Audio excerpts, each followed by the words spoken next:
कानीपोखरी 2 थारू चोकका समाजसेवी दीपक चौधरीले स्थानीय युवाहरूलाई 50 थान होलीको शुभकामना लेखिएको भेस्ट वितरण गरेका छन्।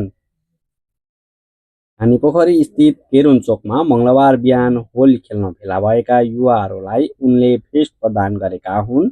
हिन्दू समुदायमा मनाइने रङहरूको खुसी र एकता व्यक्त गर्ने एक ठूलो पर्व फागुन पूर्णिमाका दिन परम्परागत हिन्दू धर्मावलम्बीको पर्वको रूपमा मनाउँदै आएको चाड होली मनाउन युवाहरूमा हौसला बढाउने उद्देश्यले भेस्ट वितरण गरेको समाजसेवी चौधरी बताउँछन्। चौधरीका अनुसार यो पहल समाजमा सकारात्मक सन्देश फैलाउने, सुरक्षित वातावरणमा होली खेल्न प्रोत्साहन गर्ने तथा युवाबीच आपसी सद्भाव बढाउने उद्देश्यले गरिएको हो।